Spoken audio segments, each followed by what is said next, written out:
एक बड़ी दुखद खबर है, आप ऑलरेडी सुन चुके होंगे।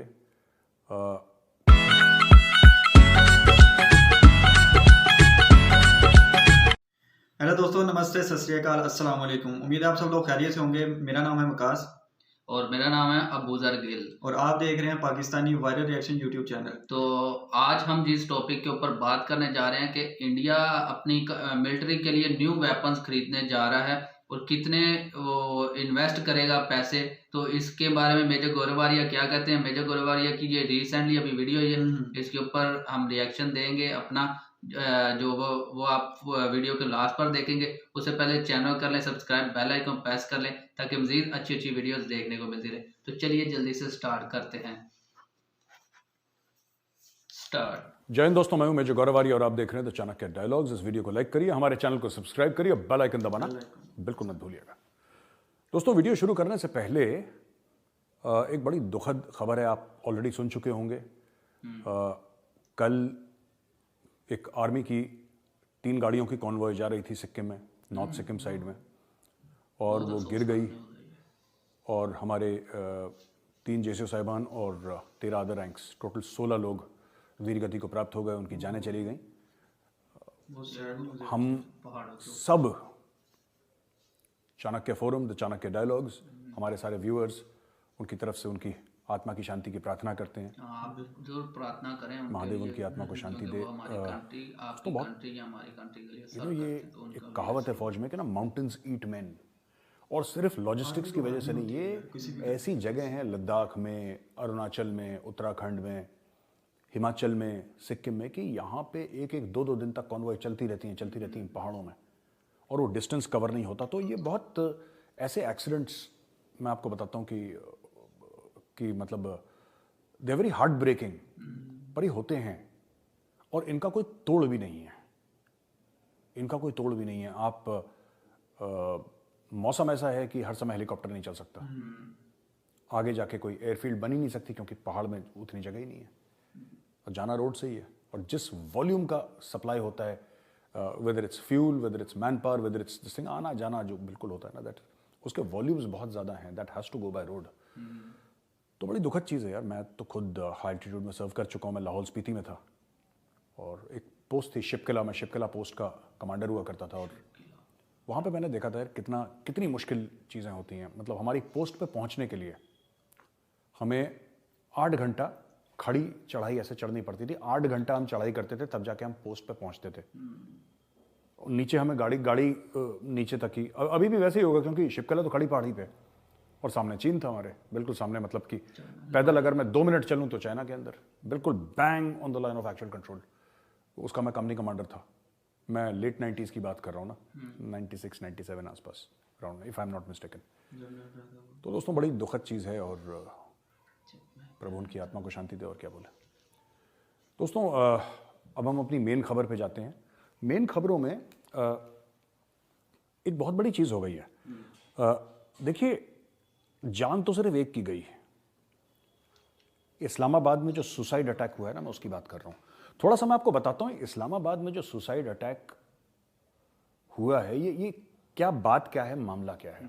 आपको पता है इस्लामाबाद तो कैपिटल है, राजधानी है पाकिस्तान की, लेकिन जो मरगला हिल्स हैं उसके बिल्कुल बेस पे इस्लामाबाद है सामने से, और वो मरगला हिल्स के एरिया तक, उसके कुछ एरिया तक ये जो पश्तून हैं, ग्रेटर पश्तूनिस्तान वाले हैं, अफगानिस्तान वाले हैं। अफगानिस्तान में पश्तून भी हैं, ताजिक भी हैं, उज़्बेक भी हैं, बलोच भी हैं, हज़ारा भी हैं, 10 किस्म की और कम्युनिटीज़ हैं। मैं उन सब की बात नहीं कर रहा, मैं सिर्फ एक बात कर रहा हूँ कि जो ग्रेटर अफगानिस्तान या ग्रेटर पश्तूनिस्तान की बात है ना, वो अटक मरगला हिल्स तक आ चुके हैं पहले भी। मतलब वो they have come as close as 25-30 kilometres from Islamabad. तो पिछले 10 साल से तो मौत चल रही थी वहाँ पे, सब शांति थी। ये पाकिस्तानियों का ना, मैं अक्सर पाकिस्तानियों को एक बात बोलता हूँ, दे फील वेरी बैड यार। ये कहते हैं मेजर साहब आप गलत बोल रहे हैं, आप अपने लफ्ज वापस लें जो आपने बोली है।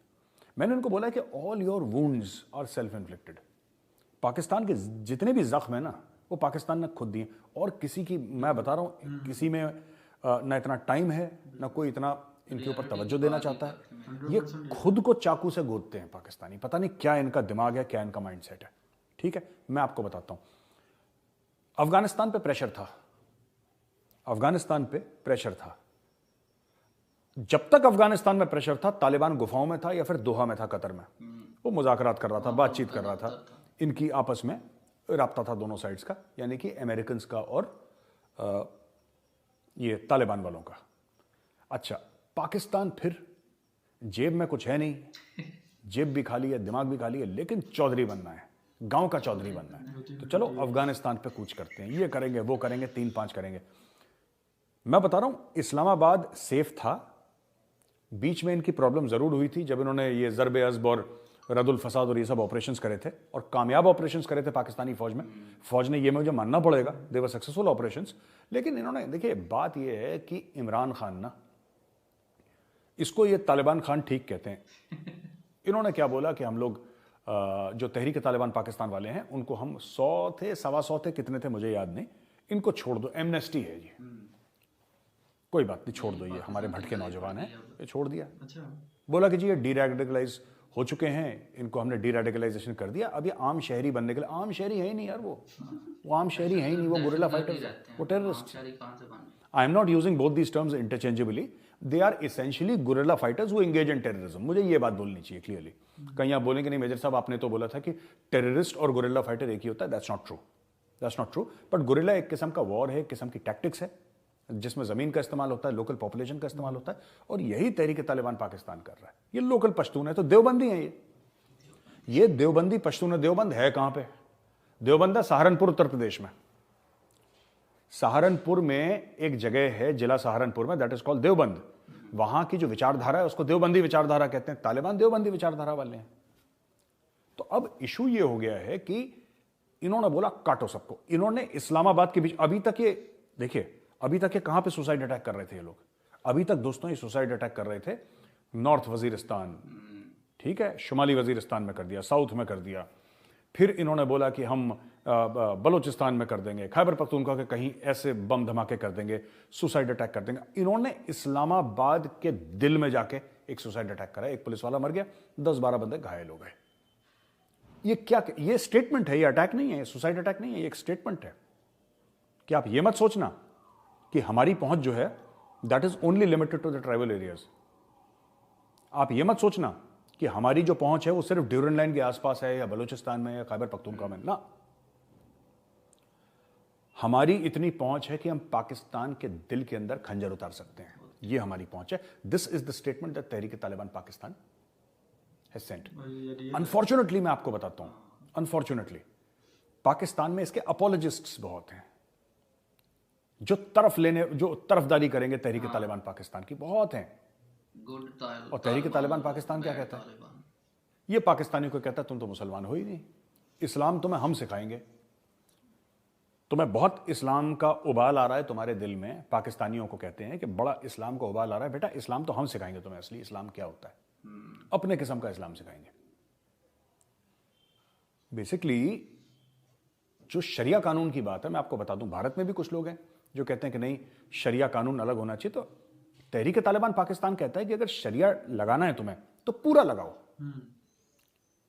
शरिया कानून अगर लगे तो पूरा लगे। कह रहे तुम लोगों ने आधा लगाया है, यानी कि तलाक के मैटर में तुमने बोल दिया कि शरिया कानून लगेगा, प्रॉपर्टी के मामले में शरिया कानून लगेगा, हलाला के मैटर में शरिया कानून लगेगा। लेकिन शरिया कानून तो एक पूरा कानून है, पूरी कानून की व्यवस्था है शरिया कानून। It is a holistic sort of Islamic law.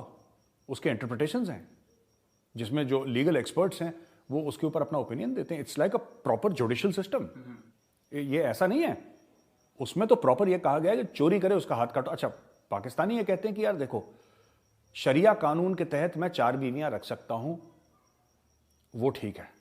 मैं मुंह से तलाक तलाक तलाक बोलूं तो मैं अपनी बीवी को अलग कर सकता हूं, वो ठीक है। लेकिन यार अगर मैं चोरी करूंगा मेरा हाथ मत काटना। तहरीक तालिबान पाकिस्तान वाले यही तो कह रहे हैं कि तुमने आधा शरिया नाफिज कर रखा है, पूरा होना चाहिए। हाँ, तलाक तलाक करके बीवी को छोड़ो अगर तुम्हें छोड़ना है तो, अगर तुम ये समझते हो कि यही शरिया में लिखा है। अगर तुम्हें यह लगता है कि तुम्हें 4 शादियां करनी तुम वो भी करो, लेकिन एक बात ध्यान रखना, चोरी करोगे तो हाथ कटेगा और चोरी करके भागोगे तो हाथ और पैर दोनों कटेंगे। अब पूरा नाफिज करो शरिया। और वो पाकिस्तान के आईन को, उसके कॉन्स्टिट्यूशन को, उसके संविधान को मानते ही नहीं, कह रहे बोगस है, फ्रॉड है पूरा मामला।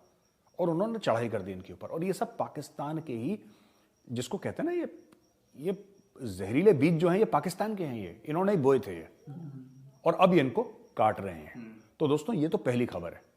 दोस्तों अब आते हैं चीन में। चीन में जो कोविड का मामला है ना, ये बहुत खतरनाक है। मैं अपने पहले वीडियोस में बोल चुका हूं आपको, बहुत ज्यादा खतरनाक मामला है और ये खतरा भारत में भी आएगा। मैं आपको बता रहा हूं, ठीक है, भारत में हमारी इम्यूनिटी बिल्डअप हो गई, हमारी एंटीबॉडीज कुछ इस तरीके से बन गई, हमारा वैक्सीनेशन प्रोग्राम कुछ इस तरीके से एफिशिएंट था कि उतना खतरा शायद ना हो। और सारे एक्सपर्ट्स बोल रहे हैं उतना खतरा नहीं है, लेकिन खतरा है, खतरा है। मैं आपको बताता हूं, ये आंकड़े कहते हैं कि 1 से लेकर 20 दिसंबर के बीच में, 1 से लेकर 20 दिसंबर के बीच में चीन में 25 करोड़ लोगों को कोविड हो गया।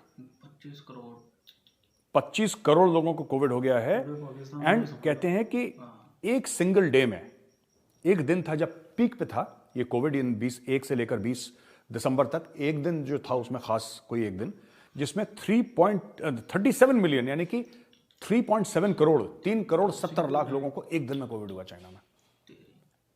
और ऐसा हो नहीं सकता, चाइना के साथ हमारा बॉर्डर लगता है यार, वो ठीक है तिब्बत है लेकिन चाइनीज ऑक्यूपाइड है, उसके साथ बॉर्डर लगता है हमारा। आपको कुछ नहीं पता ये कहां से हो सकता है, लैंड ऑफ एक्चुअल कंट्रोल से आ रहा हो सकता है कि ये फ्लाइट में लोग जा रहे हैं वो ला रहे हो, और कौन सी स्ट्रेन है आगे, कौन सी स्ट्रेन बनेगी। जब कोई चौधरी बना कोविड को लेके, उसको मार पड़ी कि हमें सब पता है, अरे कुछ नहीं होगा, चिंता मत करो, होगा। आपको ये मान के चलना है कि होगा, तो आपको और आपके परिवार को भाई साहब ये be very very sure, mask वास्क लगा के आप बाहर जाइए। और जो भी चीज़ें मुझे बताने की ज़रूरत नहीं है, वो फ़ोन पे आता रहता है, मैसेजेस आते रहते हैं, और सरकार भी बोल रही है, सब स्टेट गवर्नमेंट, सेंट्रल गवर्नमेंट, सारे लोग बोल रहे हैं कि please be careful, please be careful. मैं तो यार शॉपिंग मॉल में मैं कभी जाता हूँ, ये नोएडा में ये DLF मॉल है यार, लोग तो ऐसे पार्टी मना रहे हैं जैसे कि मज़ा आ गया यार, DLF मॉल में घूम रहे हैं लोग। ओ भाई ठीक है, मॉल चले, थोड़ा सा कंट्रोल योर इमोशंस यार। इतना ज़्यादा शॉपिंग चल रही है, गाड़ियों का ट्रैफिक जैम है, और भाई क्या चाह रहे हो कि एक ही बार निपट जाए सारा मामला, और सरकार बोले कि 1 महीने के लिए लॉकडाउन है।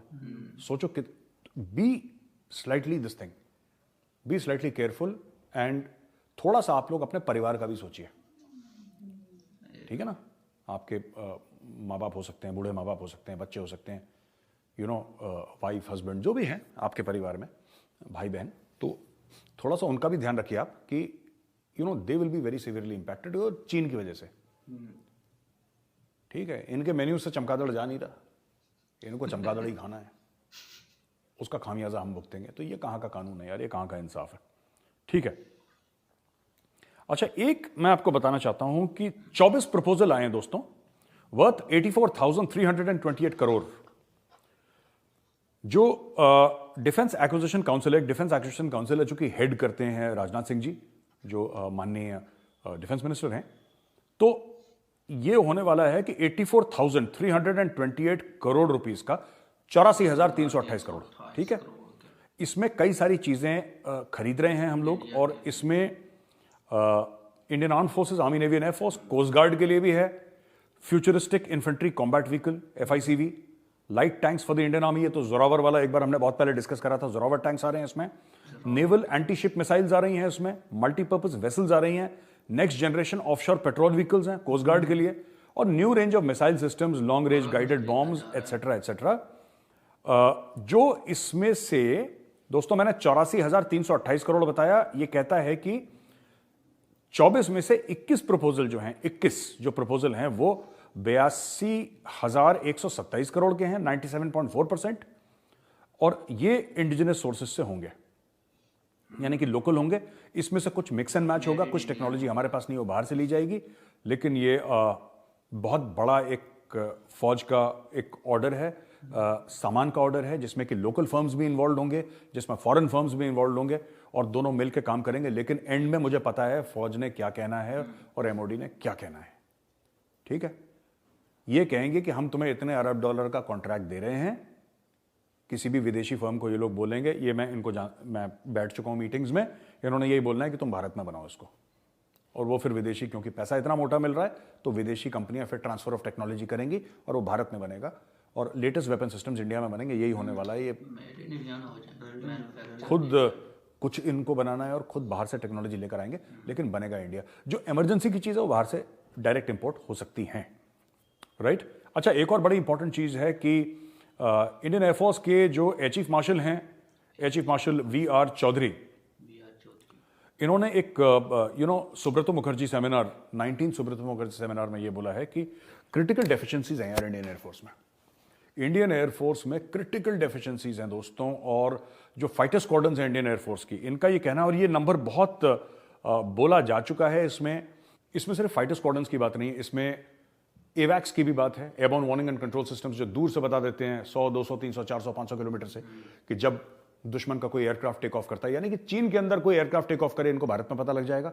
पाकिस्तान के अंदर कोई एयरक्राफ्ट टेक ऑफ करे, इनको इंडिया में बैठे बैठे पता लग जाएगा कि वहां से एक एयरक्राफ्ट टेक ऑफ कर गया। तो एवैक्स है ये, इसके ऊपर स्टेट ऑफ द आर्ट गैजेटरी है, कंप्यूटर्स होते हैं, रडार्स होते हैं। तो ये एक फ्लोटिंग शिप, एक हवाई जहाज है जो कि हवा में रहता है और हवा से मॉनिटर करता है। एक तो वो चाहिए। जो हमारी फाइटर स्क्वाड्रन स्ट्रेंथ है वो कम से कम 42 होनी चाहिए, कम से कम 42, 42 की हमें स्क्वाड्रन स्ट्रेंथ चाहिए। लेकिन अनफॉर्चुनेटली क्या है, अभी सिर्फ 30 है हमारे पास। पहले 28 थी, अब 2 राफेल की पूरी हो गई, 30 हो गई। अभी हमें और एयरक्राफ्ट चाहिए, तो उसमें और डील्स हैं, जो वो 126 फाइटर एयरक्राफ्ट के हैं, वो डील्स हैं, और भी चीज़ें हैं, वो हमें बहुत ज़रूरी करनी है। मैंने तो एक सीनियर एयरफोर्स ऑफिसर से ये भी सुना कि ये जो 42 है बहुत पुराना फिगर है, हमें कम से कम वी नीड अराउंड 55 स्क्वाड्रन्स। तो उन्होंने ये बात मुझसे बोली। अब मुझे नहीं पता कि उन्होंने किस लॉजिक पे बोला, और मुझे इसके बारे में नॉलेज भी नहीं है, तो मैं ज़्यादा इसमें जाऊंगा नहीं, because I don't know the background, उन्होंने क्या सोच के बोला होगा। But he clearly mention that we need far more squadrons in the Indian air force. ये 42 is not sufficient, because if you are planning ahead, अगर आप 10-15 साल के बाद की देख रहे हैं तो आपको आज से प्लानिंग करनी पड़ेगी। ये मेरी बात हुई थी करीब 5-6 महीने पहले, तब उन्होंने मुझे ये बात बताई थी। अच्छा दोस्तों, एक तो ये स्टोरी हो गई पूरी कंप्लीट। अब इसके बाद हम एक और बड़ी इंपॉर्टेंट चीज़ पे आते हैं यार, कि कोविड के बारे में जो हमने बात करी थी ना, ये 27 तारीख को मॉक ड्रिल हो रही है, इंडियन गवर्नमेंट मॉक ड्रिल करवा रही है कोविड की। तो सारे अस्पताल जितना भी सिस्टम्स हैं वापस उनमें चाबी भरी जाएगी, ऑक्सीजन कहाँ पे है, ये पूरा तामझाम जज करा जाएगा। आखिरी चीज़ मैं जो आपको बताना चाहता हूँ, फिलीपींस एक और मुल्क है जो चाइना से परेशान था, राइट। अब उसने क्या करा है कि उसने ये बोला है कि चाइनीज जो हैं फिलीपींस के एरिया में घुसने की कोशिश कर रहे हैं, राइट। ये मीडिया ने रिपोर्ट करा था कि एक स्प्रैटली आइलैंड्स हैं ये साउथ चाइना सी में, जहां पे ये इनक्रोच करने की चाइना कोशिश कर रहे हैं। उनको क्लेम करता है फिलीपींस, क्योंकि फिलीपींस कहता है वेस्ट फिलीपींस सी में है ये स्प्रैटली आइलैंड्स, और वहां पे उसका नाम भी वेस्ट फिलीपींस सी है, फिलीपीन का ही सी है, लेकिन चाइना एज यूजुअल गुंडागर्दी करके वहां पे कर रहा है। तो इन्होंने बोला है कि अपनी थ्रेट लेवल अप करो और अपनी मिलिट्री को तगड़ा करो। दोस्तों बेसिकली हो क्या रहा है मैं आपको बताता हूं।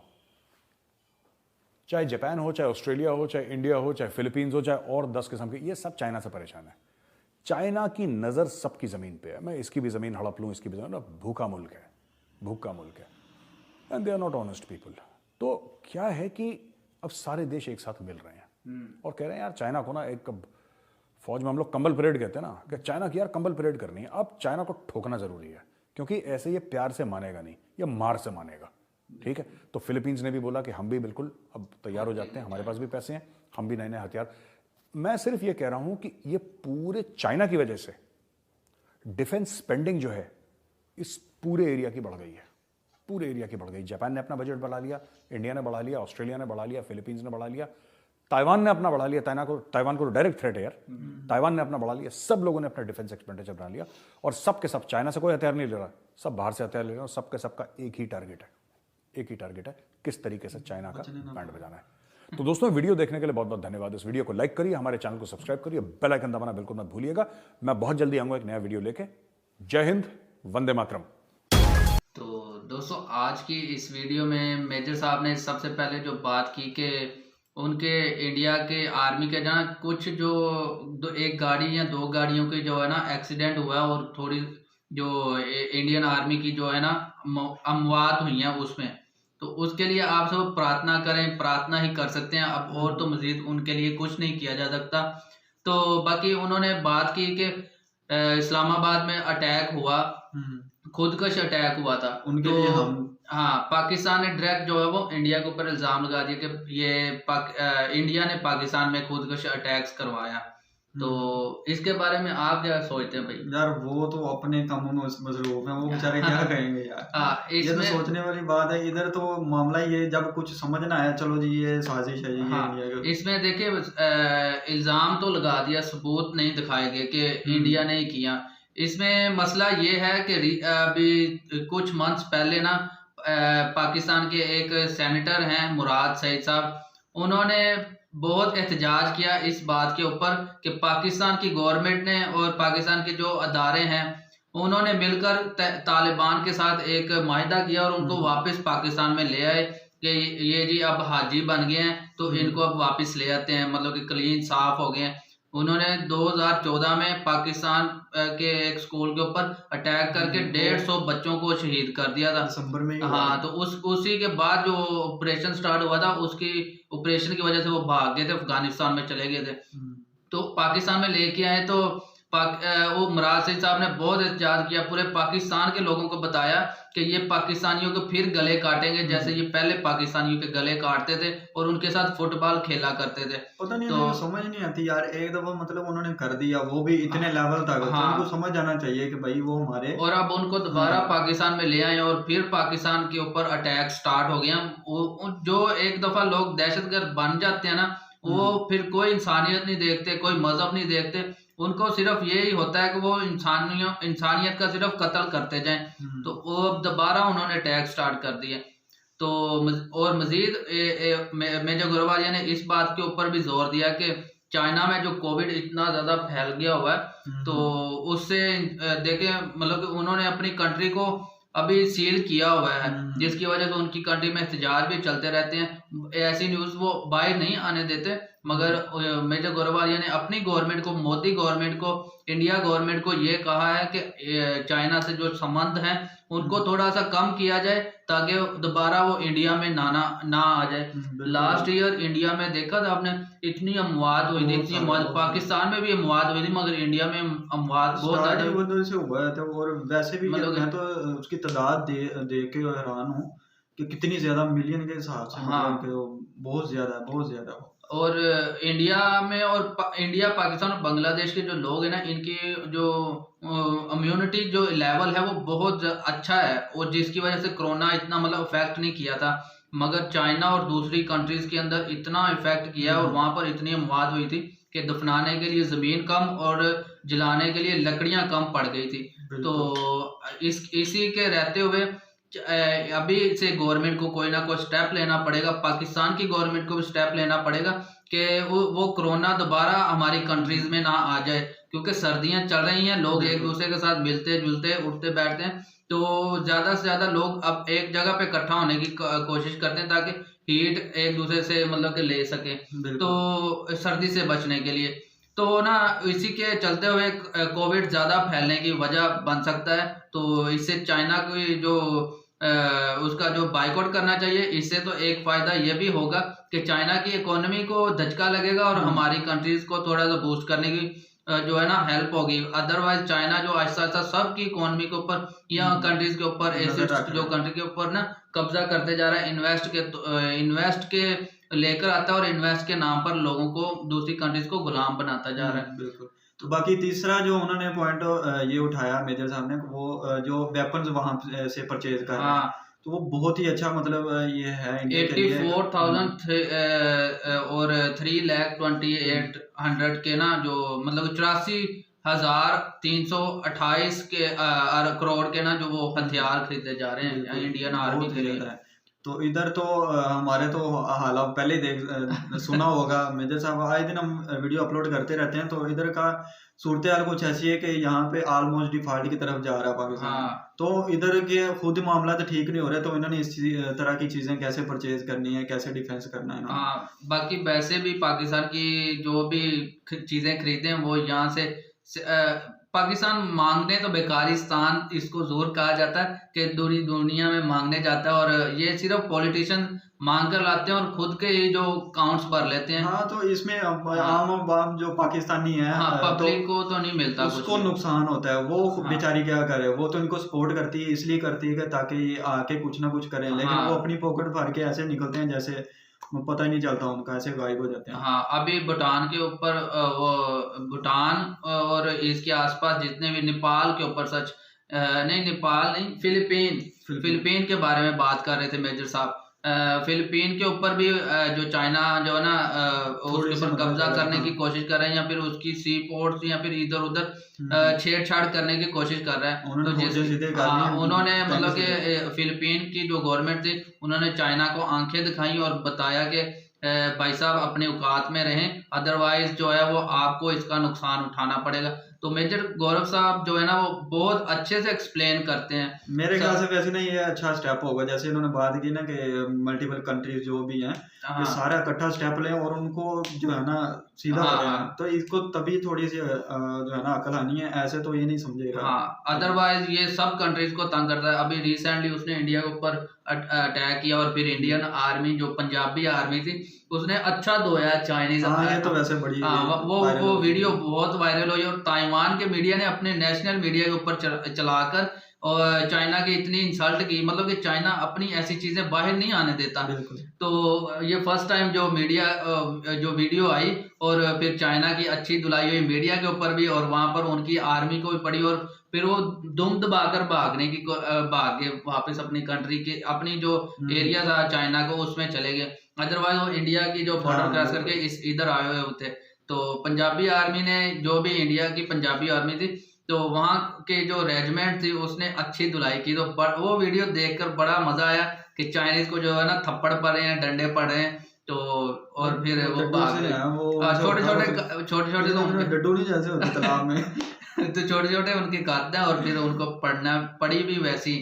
तो बाकी बातें तो हम करते जाएंगे तो हाँ, वीडियो और लंबी हो जाएगी। तो मेजर गौरव ये कि वीडियो देखकर मतलब कि ना जो नॉलेज में और इजाफा होता है, ऐसी और भी वीडियोस के ऊपर रिएक्शन आते रहेंगे। उसके लिए आप हमारे चैनल कर ले सब्सक्राइब और बेल आइकन को प्रेस कर ले, ताकि जब भी वीडियो अपलोड हो उसका नोटिफिकेशन फौरन से आपको मिल जाए और आप हमारी हर वीडियो का देख सके, वॉच कर सके। अगर आपको अच्छी लगी है तो लाइक कर दें, शेयर कर दें दोस्तों के साथ। आपके एक शेयर से जो वो हमारी और कम्युनिटी बढ़ जाएगी और दोस्त हमारे साथ बताता चलूं कि ये अबूजर भाई हैं, इनका जो है चैनल है काफी मेरे से भी अच्छा इनका चैनल है, बहुत ही अच्छी वीडियोस बनाते हैं ये। तो इनका चैनल का लिंक भी मैं डिस्क्रिप्शन में दे दूंगा, इनको भी जाके सपोर्ट करें, इनको वॉच करें, इनकी वीडियोस देखें।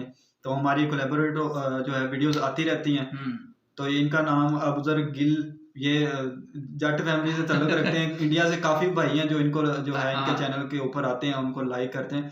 तो आप भी सपोर्ट करें। तो ऐसे ही मिलते हैं किसी नेक्स्ट अच्छी वीडियो में। विकास भाई ने मेरे बारे में तो कह दिया, मैं भी इनके लिए कुछ ना अपने अल्फाज जो है वो ऐड कर देता हूँ। अगर मेरे चैनल से कोई इधर आए या फिर कोई भी जो इंडिया से जो हमारे बहन भाई देखते हैं, उनसे रिक्वेस्ट है कि विकास भाई के चैनल को भी जरूर सपोर्ट करें और सब्सक्राइब करें, चैनल को लाइक करें, वीडियोस को, और दोस्तों के साथ उसको शेयर जरूर किया करें। आपकी जो है शेयर करने से जो है मजीद दोस्त वो है हमारे साथ जुड़ते हैं और जो है चैनल को थोड़ी सपोर्ट मिलती है, तो फिर इंसान को मजीद वीडियोस बनाने का मन करता है। तो ऐसी और भी मेजर गुरुवार की वीडियोस के ऊपर रिएक्शन लेकर आते रहेंगे। तो तब तक के लिए आप सब अपना ख्याल रखें, मिलते हैं नेक्स्ट वीडियो में। विकास भाई आप अपना कुछ ऐड करना चाहें? बस कुछ नहीं, बस अभी इजाजत चाहेंगे, वीडियो काफी लंबी हो गई। तो मिलते हैं किसी नेक्स्ट वीडियो में, तब तक के लिए अपना ख्याल रखिएगा। ओके, अल्लाह हाफिज।